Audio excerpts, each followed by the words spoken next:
it's never a joke to be racist, and that's why I'm happy with the whole reaction, because yeah, you was having a good night, you was probably coming back from, you know, whatever venue was popping at your uni or whatever, you're drunk, you're bang up. That's what they would see. Drunken words, sober thoughts. Racism is never and will never be banter. Point blank period.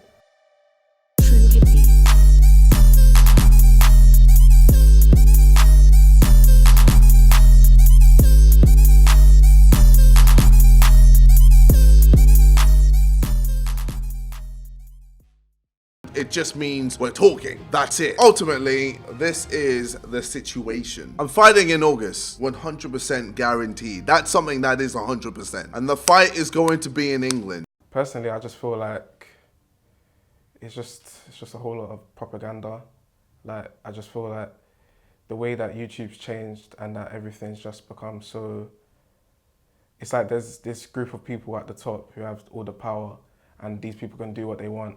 There's YouTubers like Logan Paul, who did that thing in Japan.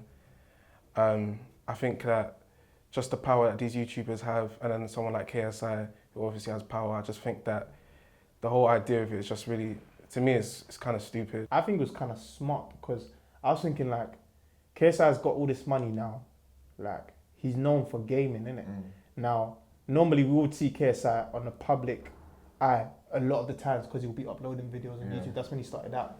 To now, like, we didn't really see much of him. He's tried to do what? Did he try to do an album or song or something like that? He's been binge dropping tracks with a few artists. Big Z. So yeah, he's gone in the music lane. Now he wants to tackle boxing. So I feel like for him, he's just trying to find himself again. To be honest. That's what I kind of take from it. Like, he's trying to find himself. He's got this massive audience. What can I do to kind of please them now, innit? Because the gaming thing, we know you for that, but then what else are you kind of really good for? You know, that's what I kind of took away from it, because it got people talking. Firstly, I don't think my man's gonna actually rock up to the match. Yeah, and also there apparently was confusion, as the guy is now saying he wants he wants it to be MMA, not boxing, and KSI is like, I'm not gonna do it unless it's boxing. So we'll see. I think it's still in current debates about whether it's actually gonna happen, and I actually think he's scared. Like, I don't know why. Like I asked you guys earlier. Like, why does he want to go against KSI? Like, if KSI has already beaten up someone, like, why are you just gonna, well, maybe for the money? I think with the fight, the last fight KSI done, if I remember correctly, had more viewership than any Anthony Joshua fight, than any professional boxing fight. I think, obviously not a Mayweather fight, because come on, the best ever. But, you know, it's good. I think it's obviously, it's entertaining for their fan base. I don't follow them. I don't watch them. Like, I've just never been on that whole YouTuber wave, but yeah, good luck on them. Yeah, I'm not gonna lie, I don't know who that is. Exactly, you don't need to know. I can't even lie to you. After the last incident where, you know, being in a forest in Japan where people go to, you know, take their lives, and then it took that to then remove this person, or then they no longer have an account with YouTube or whatever it was. For me, it's just like, you know, really YouTube, like it took up to that point, knowing that he'd been doing problematic things for a long period of time on Twitter, wherever it was, whichever social media platform. And it took, like, you know, that for a whole kind of the community of YouTube or whichever community to come together and be like, this is wrong, like, you need to take this down. Yeah. And it just brings back to what you're saying about, you know, the people behind YouTube, or those that are exercising these policies or making these decisions on censorship, right? It's a lot of white male privilege, if you ask me. Yeah, it is. He makes money from YouTube. So I think he's just reached that threshold where he's like, cool, everyone hates me, but I'm still getting paid for views. So maybe my business model is now just being controversial and being hated, and that becoming my gimmick. So people, like, let's not, as much as I'm saying everything, all of us even having this discussion is working in his favor as well. This kid is really rich, and he's gonna continue to get richer and richer. The more we talk about him, the more we get upset. So if we actually care and want to silence him, it's not by talking about him, it's not by doing this. By doing this, we're feeding into exactly the plot, and he's just taken on the villain role, and he's happy to play with it until the end of the movies. We've got YouTubers, like, basically Being boxers now. But the thing is, it's like they're leveraging their audience, which I understand, because at the end of the day, we're both entrepreneurs ourselves, innit? So we know how the game goes. Like, in this day and age, you don't have a one fixed position or one fixed title. Like everybody's a million different things. So you can't hate on a guy for wanting to get his money, especially when he is able to build up the hype around the fight and he is able to train properly and take it seriously. So I respect that side of things, but I don't know. For me, it's just it's like making. One thing I see that's happening a lot nowadays. There's a lot of parodies and things now. I feel like that's kind of making a mock. Maybe mockery is the wrong word for boxing, because boxing is a professional sport. But if you can have fun with it, then why not? Do you know what I mean? People have different reasons as to why they want to do with it. But like you said, they're just maximizing their audience. But the danger for me comes in, like you said with the parody thing, is that look, there are people who live this life. Like they train. Not a joke. It's not a joke. Do you know what I My mean? boy Like, is Lawrence Okole. He fam. It's not a joke. do you get what I'm saying? Yeah. I'm excited. I'm always excited to see. I think everyone wants to see this guy get like knocked out. I think this is just like, this guy is just, you are just like the vermin of earth right now. Like I hope one day you might see this, but I know every single time someone's on the camera talking to you, they're telling you this. So you know what, maybe I'm not special. Maybe this is just common knowledge now, but I hope KSI just, bro, I hope he just lands you right in between the eyes. I just can't wait for that moment, bro. Yeah, I think it's just kind of trying to find a reason to be relevant again. So after the situation, which was really poor, so I think it's pointless. I don't think it's worth it. It's just publicity. As a boxer, you're known for your fighting. KSI is known for something else, but really and truly, people want to see KSI because they know him. He's a familiar face. Yeah, of course. So if more and more of this stuff starts happening, and we keep on just endorsing it, like apparently that match got viewed more times than Anthony Joshua's last fight. Do you know what I mean? KSI's fight with that guy. So it's like, wait, hold on. But I can understand that KSI has a big audience. That's fine, but in the long run, if more and more people start doing this, remember when Chris Brown and what's his name was gonna fight, Soldier Boy? Yeah. That would have been, let's be real, that would have been a big deal. It is, and I feel like it is a white male privilege, but then some people say to that, but KSI is black. But I feel like with KSI, like most of his fan base is white boys from like the ages of about maybe like 13 to probably about 18. So I feel like because he has that backing, combine that with Logan Paul, Jake Paul, whatever, back that with what they've got, like the privilege and the standing that they have in their group, it's kind of just like, it's kind of like a win-win situation for the higher ups in YouTube, but for the actual point of it for me, I just think it's flawed. I don't understand it, but to each their own.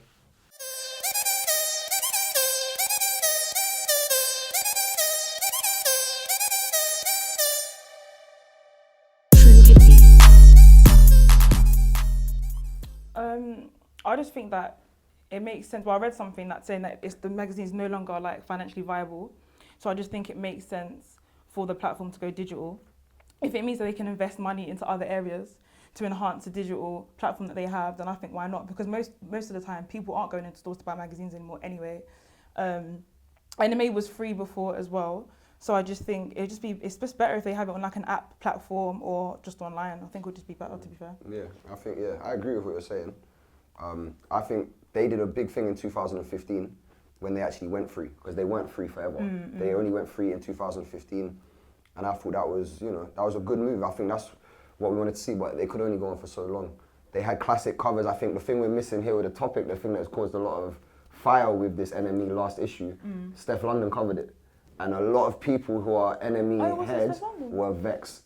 One of the senior assistants to the senior editor, well, her name was Karen. She's been working with them for 35 years, and I went to her farewell party. So I was just around people from NME that have been in MMA for 30 years, and just kind of speaking to them about their experience. And it's, this thing's been going on for a long time, and us as from the culture, us as black kids, we are now getting our culture in there, but for white kids that were into rock, that were into indie, that were into the Rolling Stones and Madness and Beatles, like those. I read an article about this one girl that says, since she was 13 years old, she would save up 25p just every time that edition came out.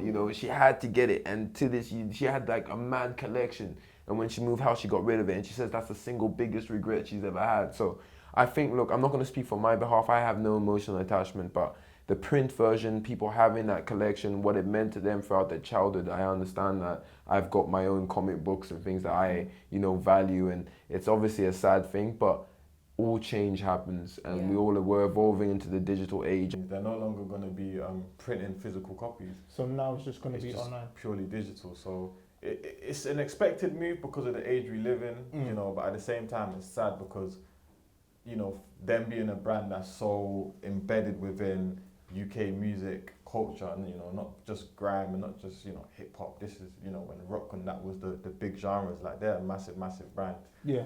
So I think it's a testament to the times that we're now in.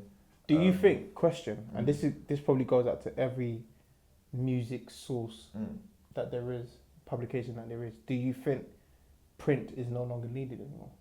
Yeah, it's not needed. This is coming from the perspective of me, do you know what I mean? Yeah. Like we because you guys have tried print. Yeah. Like we do print, but it's a thing now where we only print how much we need, and that's what we base what we need off is who are the people whose hands we need to get it into to get more people to get it.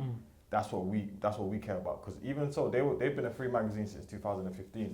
Do you know what I mean? We started off selling our prints, but now we made them free for over a year now. So it's something that I'd expect to happen. It's something I'm surprised it's taken this long, to be honest, because it's been in print for over 50 years or something, but it's not as if the whole shift to online just happened this year. It's been happening for the past 10 to 20 years. So I'm kind of surprised that they kind of made this shift now, but I don't necessarily think it's a bad thing. I understand why people could be sad, because obviously people have grown up buying the magazine, actually buying it. And I know since a couple of years ago, they started giving out the magazine for free, so people could just pick it up when they're on the go and stuff.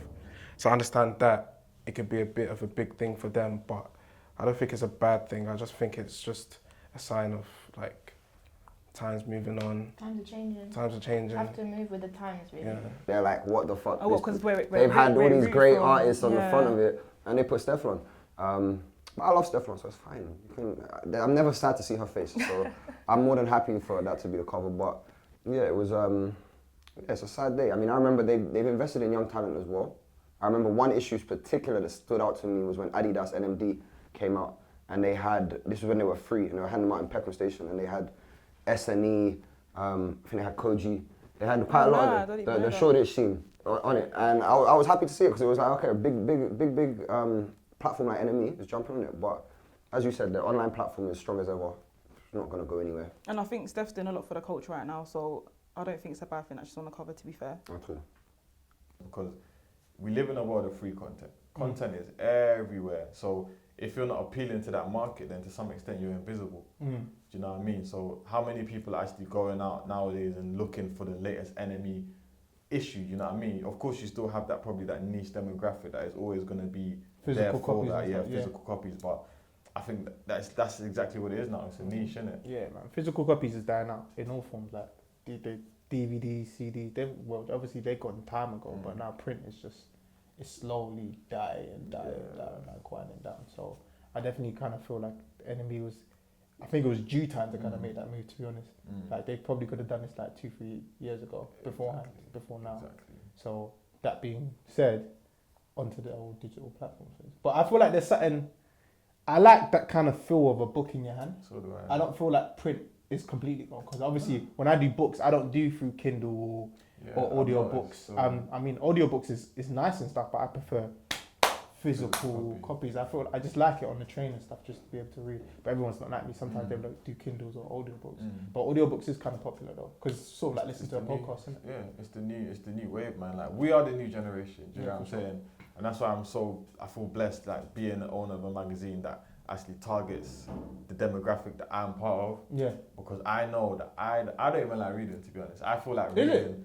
I don't like the process of reading. Like, it's so important now to get the free content out there, and the importance of journalism. The Guardian said, this is sad for print journalism because people don't understand. People are like, music journalists are just failed musicians, you know? But it's not true. Like, music journalists are just real big music fans that love to write about music, you know? And if it was NME's gone, period, it'd be a different discussion. Then there'd be a lot more controversy. But the writers are still going to be there. They'll be catering it to online. I agree that the money that they used on print, they should now, you know, readapt into like really kind of making their online presence stand out and really making sure that they give more value than other competitors if they're going to exist in the online platform.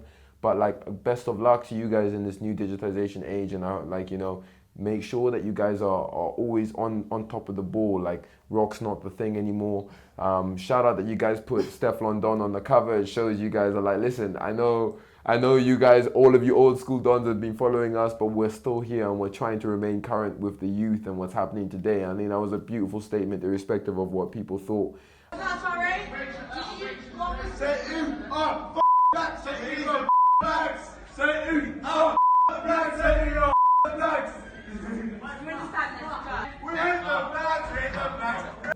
Racism is not a joke. Like we've all been uni. We know what uni is like, innit? Like crazy things happen at uni. Like, but it's never a joke to be racist, and that's why I'm happy with the whole reaction, because yeah, you was having a good night. You was probably coming back from, you know, whatever venue is popping at your uni or whatever. You're drunk. You're bang up. That's what they would see. Drunken words, sober thoughts. Racism is never and will never be banter. End of. Point blank, period. So I went to that university, and I'm not gonna lie, it pissed me off a lot. Honestly, I was so angry, because obviously I feel like when I was there, they would do it to me, but it was like passive aggressive. So they would use like indirect terms, so like, you're aggressive, or why are you being defensive, when in actual fact, more time I wasn't speaking to anyone. And it's kind of hard to try to be yourself in a class full of like 100+ people, and there's 3 black people in the class. And I'm from London. More time people like from up north, or I don't know, just far away. Like, I met people from like Isle of Dogs or something. Isle of Dogs? Yeah, so just random places. People had to get ferries home and stuff. Disgust. They would have gotten knocked out, I'm not gonna lie, still. I'm not gonna lie. I'm not gonna lie, it's a bit mad. They sounded drunk as well, which is mad. They were definitely drunk, but then the truth come out when you're drunk, no? And it's like, for me, the most fucked thing with it is you're in a uni campus, and that sounded like there was multiple people. Obviously, you heard one girl try to be like, no, don't do that. But no, but wait, she was like, I have a dream. Yeah, then she started taking the piss later. Exactly. If I had heard that, listen, no, that could But never no, the been thing me, is though, sorry.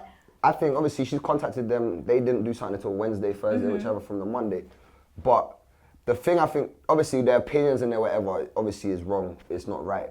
But the thing that pissed me off the most is the fact that she had to be restricted to staying in her dorm with fear. Now, if that was any friend of mine, anyone that I care about, and they're in that position, like, no. And I think, these kids are 18. That was probably the thing that scared me the most out of it. You know, universities are a business now. Yeah.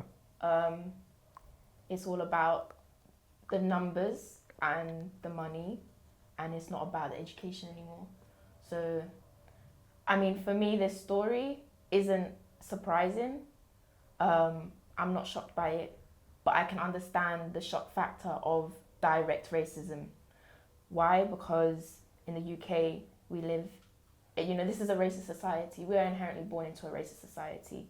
And in the UK, what differs, I feel like, from, you know, the States is this kind of subversive racism that we experience more here, and less of the direct, in-your-face, violent, aggressive racism that is experienced more in the States. We have institutional racism, which is subversive as well. Did you see the video? Oh, Lord. I was just happy that it was my sister, to be honest. Because that's automatically, that's what I kind of drew to, because obviously I've got a younger sibling. She is our sister. But, yeah, she is. She's our sister, fam. Do you know what's good? It surprised me as such, but it didn't surprise me, the response. Because I honestly feel like this is one of the reasons why I really love Twitter, because the response from that was manic. Like, everyone from Nottingham, from the mayor, council, the president of the uni, they all responded on Twitter saying that these are the actions that they're going to take, hence moving forward. So obviously the guys that were mentioned being racist got kicked out of school, and I think they got arrested as well. And they was all sending their wishes to her, like, obviously, we hope you're well and and stuff like that. I am one of them. I grew up in South Africa. I grew up in a school where in front of my face I was told getting with a black girl is like getting with a baboon.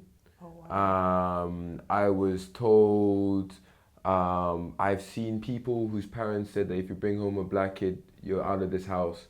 And this is common knowledge, this is a thread. In my whole time in South Africa, in a school of over 800, 900 students, there was 2 mixed race couples and they didn't last more than a few months because they were spat at almost every day. So I come from a place of incredible racial prejudice, and I've seen the kind of real degrade. So for me coming to UK, it's an improvement. Because obviously racism has always existed, and I thought, well, we're eventually getting this out. But when I see 18-year-olds come with that mental approach, I'm thinking, yo, this shit ain't going nowhere anytime soon, and it won't. And you know, it's for me to see them same 18-year-olds that are there chatting shit, singing all that shit to her. They're the same ones that are probably subscribed to multiple like black musicians and whatever, and they will bite the culture then, but then they will come and do that bullshit. And I think the prison sentence should be a long, healthy one. It should be longer than their uni time, 100%.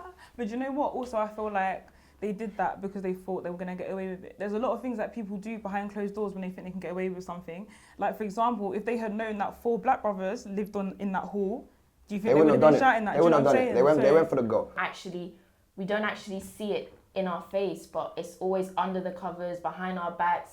It's that, you know, how many teachers did you have that were black or brown?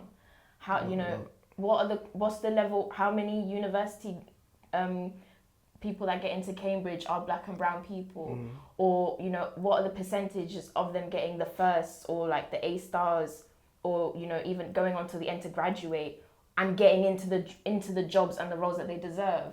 What about the diversity quotas, the ticking of the boxes, tokenism, all of these things, and like these microaggressions that people talk about on Twitter, and like, you know, touching of the hair, all of these things that are spoken about a lot more now on social media, they're all like little bits of like chipping away, like they're all those subversive small forms of violence. Yeah. So just things like that alone shows the difference. And I don't speak like everyone else. Like, I can change the way I speak. Like, I can speak in slang and I can try and speak like and try to be articulate. Yeah, articulate. But yeah, normally I like to speak how I speak, which is slang, and I'm comfortable speaking that way. So if I do speak, sometimes they would like misinterpret it or just kind of like not get my vibe. And I used to tell my friends all the time, these people are racist. They are racist, but it's just passive aggressive. And when it is in that form, there's not much you can do about it. Do you feel me? An environment where you feel like you should be feeling safe. But look, I think it's a bigger debate, because it's funny you just said that. Like, you know, you would think of UK as like a civilized place where these kind of things won't be happening. But is that the reality? Do you know what I'm saying? Is that really the reality? Because we've all been to university, and one of the first things I noticed at university is that the demographic in all of these towns and cities outside of London, it's not as multicultural as, you know, London would have you believe. So we all grew up, you know, our brethren is Asian, our other brethren is Jamaican, all our other friends are African, Ghanaian, this, that, Sierra Leone. But when you go to uni, you look around, you're actually the minority out there. That's when you realise that, we're actually the 3%. And then you find that some of these people, like from, you know, let's say the white people, they haven't necessarily grown up around people like us, grown up around the dialects that we use, grown up around, you know, the culture that we have, you know, the music. So to them it's foreign. And when they're the majority, of course, it's going to turn into a situation where we look like the outcasts, you know what I'm saying? And then that's how it can kind of manifest into situations like we just saw. Universities are just microclimates for a bigger problem, which is a societal problem. You understand? In society, things don't change until the mass population are angry. In universities, it's the same thing. Until you can get all the students fighting for the minorities, the administration aren't going to care, you know? So it is about us as students standing up. And I think my favorite thing is, I always go back to South Africa. I know we're going to go keep this short, but I always say in South Africa, like, all the black, like, as soon as in South African government they raised the school fees, all the black kids, even that could afford school fees, they stopped going to class. And they were like, listen, and then not only them, but some of the white students started doing that as well. And they were like, look, yeah, just because we can afford You are now, by raising the school fees, isolating an entire demographic of people that need this education. I think with minorities, it's super important for students. It doesn't matter if you're not affected. It doesn't matter if you're not the one that's being racist attacked. It doesn't matter if you've never even had a racial attack. You should be messaging your administration saying that this is unacceptable. The names of these people should be out.